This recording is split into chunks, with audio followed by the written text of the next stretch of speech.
Kinampihan nga ba ni Direk Cathy Garcia Sampana si Daniel Padilla kaysa kay Catherine Bernardo? Kalat at trending sa X na sinabi raw di umano ni Direk Cathy kay Daniel ang mensaheng kakampi mo ako.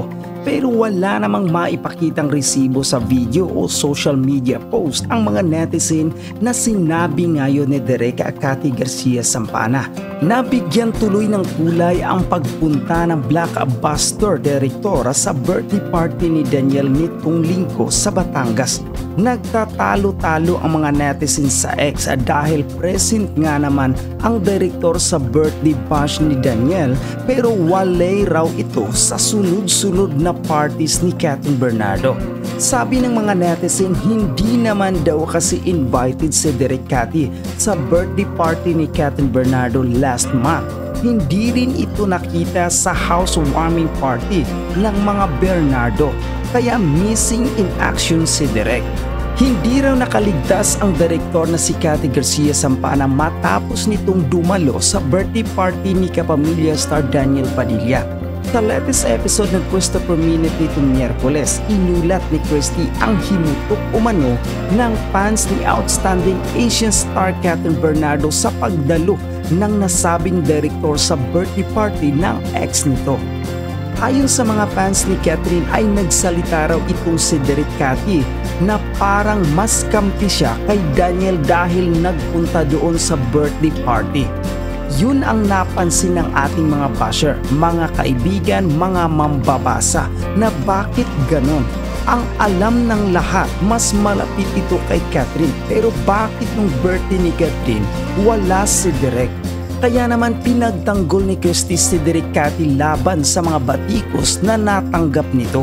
Kaya mas maganda raw tingnan na ang ginawa o manong pagdalo ng nasabing direktor ay isang anyo ng pakikisama para sa dalawang artista na naging bahagi ng karera nito bilang direktor. Ito nga inuupakan ngayon si Direk Cathy Garcia Molina. Sampana na ngayon, Sampana ang apelyido niya.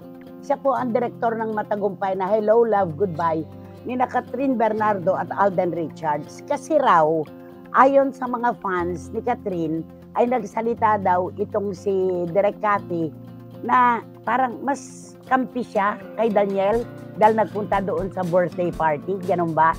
Opo, yun ang napansin ng ating mga bashers, mga kaibigan, mga mambabasa na bakit gano'n. And ang alam nating lahat, mas malapit ito kay Catherine. Pero bakit nung birthday ni Catherine wala si Director? Ito maaaring nung birthday ni Catherine o nung blessing ng kanilang mansyon, ay nagbigay din sila ng paanyaya kay Direk Cathy. Kaya lamang hindi siguro naging available. Ngayon naman sa birthday party naman ni Daniel Padilla, siguro ay meron siyang panahon kaya nakapunta. Unang-una, hindi ko bibilhin ito kahit sa palengke, kahit pa saan itinda yan.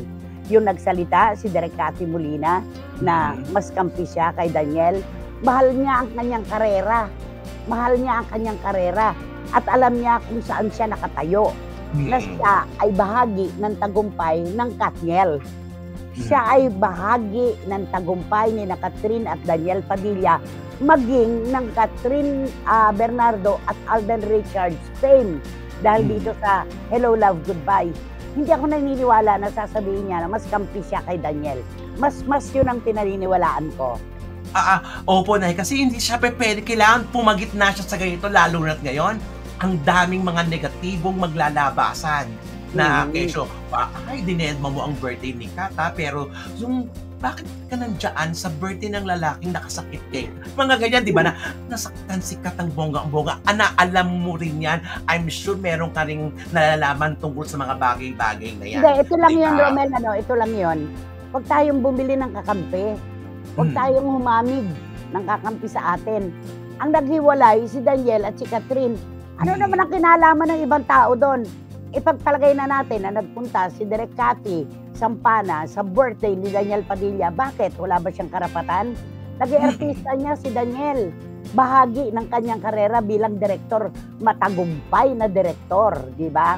At kung si Catherine naman tatanungin, of course, mahal na mahal niya rin si Catherine dahil tulad ni Daniel, bahagi rin siya ng tagumpay ng Katniel. Kaya wala po dapat tayong tingnan dyan, kundi nakikisama si Direk Cathy, di ba?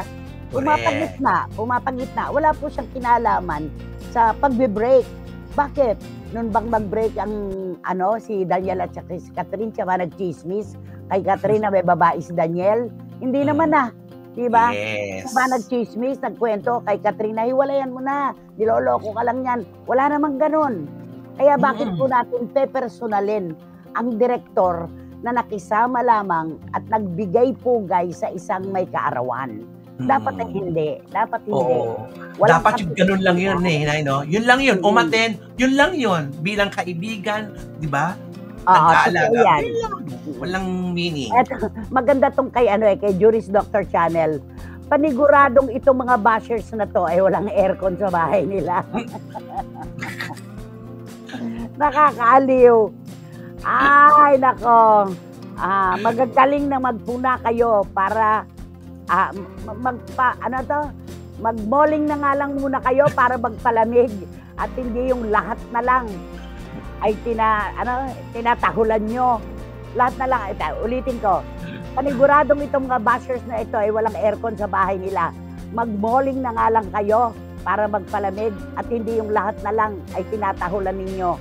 Yun din naman ang ating punto, di ba? Bakit naman kailangan idamay naman si Direk Cathy? Na bakit kailangan personalin? Wala na ba siyang karapatan na makisama sa kapwa niya? Di ba naman? Nakaloka ha?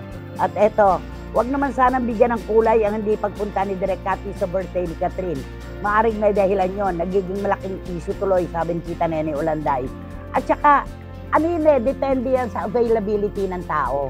Tayo nga, pag may nag-iimbita sa atin, gusto man nating pumunta ng 100%, pero kapag may nauna ng kompromiso, bago yun, mas binibigyan natin ng pagpapahalaga, yun na una kaysa sa nahuli.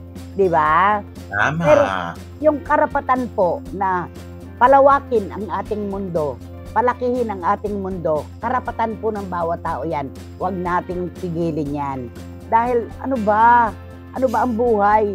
Puro na lang ba kampi-kampihan? Hindi naman tama yan, di ba? Totoo. Basta, nag-birthday si Daniel, matagumpay, congratulations. Ganun lang yon.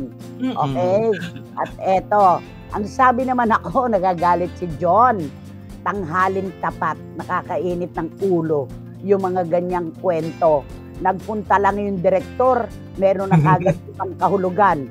Meron pa raw sinabi na mas kampi ako kay Daniel kaysa kay Catherine. Sa haba-haba ng panahon, bakit ngayon nyo lang inilalabas yan? Mali yan, sabi ni John. Tama yan, oo. Sabi ni Boise, tama po, may karapatan naman si Direk Cathy kung pumunta man o hindi sa birthday ni DJ. Dahil naging artista niya si Daniel, lahat na lang pinupunan nyo. Ano naman kung hindi siya nakapunta sa birthday ni Catherine, hindi naman lahat ng oras pwede yung tao.